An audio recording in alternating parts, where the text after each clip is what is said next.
Hello, I'm Kylie Patchett and I'm the founder of the Tall Poppy Project, plus an author and a holistic health coach. I wanted to share with you a little bit about my story just to show you that you really are in very safe hands. My story started, as most does, in a childhood where I kind of zoomed through school. I found school not too hard to deal with. Academically, it was quite simple for me. But the problem was, at the end of my schooling, the only thing that I knew that I actually really loved was biology. So, kind of by default, because I didn't get enough marks for doing medicine, I went off and studied science, even though deeply I wanted to become a naturopath, because I'd met a naturopath back in the early 90s who was just an amazing man and was able to very quickly heal me from glandular fever. So I always had my mind on the natural health aspect of things. Anyway, I went and did science because I was convinced I couldn't make any money in natural medicine. So I did science and I fell into a career in medical science in sleep and respiratory labs, and then later on in forensic biology. So very much so, I worked in a field where I was really good at what I did. Only thing was, it didn't do anything for my heart. Especially in medical science, I saw so much of people being pushed in through one end of the medical system and pushed out. And what happened in between was that their power was taken away from them. They gave their power away to the doctor, or they gave their power away to the nurse, or to some kind of cold white medical institution that they felt that they should give their power to because they knew better. The problem with that is that no one ever walked away from our lab, our unit, understanding they had the power to change their own health just by taking care of themselves. So many of the people we saw in sleep and respiratory medicine was lifestyle related health conditions, and yet they were given pills and potions and machines and surgery to fix them. They don't need to be fixed. They need to have their power, and they need to understand that they can affect themselves. So as you can imagine, those years were a little bit challenging for me, because although my mind was whirring around and I was completely capable of my job and managing a large medical company, I really wasn't satisfied. And as the universes want to do when you are desperate enough to change, it handed me a solution. It handed me two beautiful daughters, born 12 months apart, and becoming full-time carer to my dad, who at the age of 85 moved into our home.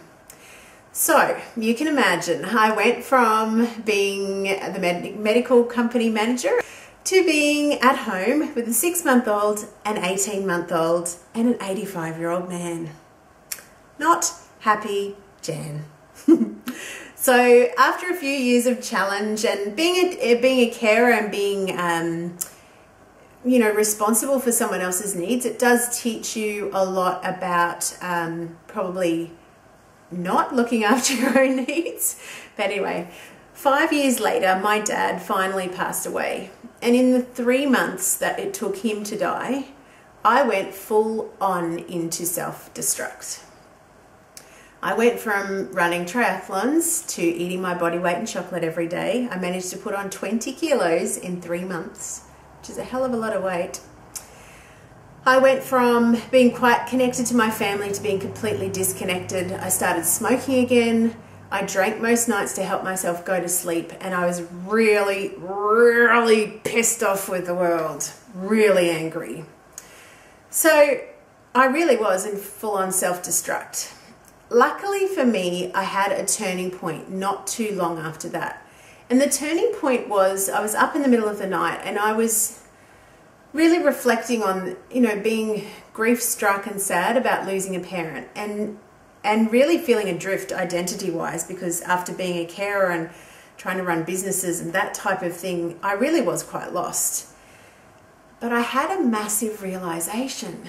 You see, I watched my dad die at the age of 90 with every single gift and dream and deep desire still locked away inside him.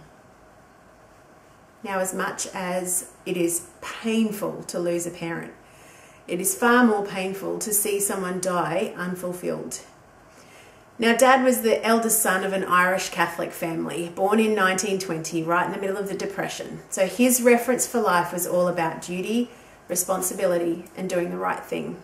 there was no reference point for joy, no reference point for passion, no reference point for really taking a risk, to really hang your hat on a big, fat, juicy dream and really launch yourself into it, to really back yourself. He just didn't have that inside him. And I guess what I realized was I was on the same track as him. I was on exactly the same track. Everything about my life I did for duty, responsibility, and doing the right thing. And I thought, this is not working for me. I'm 36. I've done this for 36 years and I do not love my life.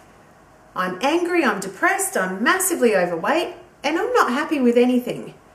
So I gave myself permission right then and there to make a commitment to myself. I drew a line in the sand and I said, enough. I deserve to live a delicious life. I deserve to feel amazing.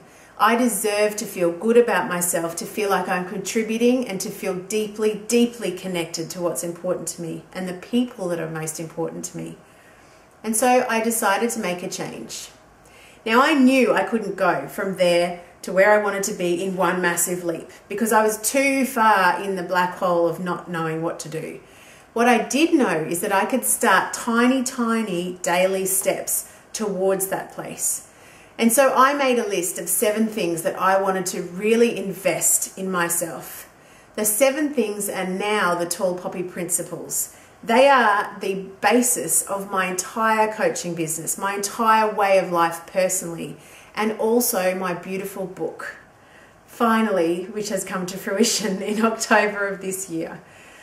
So the Tall Poppy Principles are all about giving yourself exactly what you need. And the reason they're so important is that they uncover the way of unlocking your own inner voice. We've been so conditioned to listen to this. And as much as our mind is a beautiful thing, what we're missing out on is there's a disconnect here.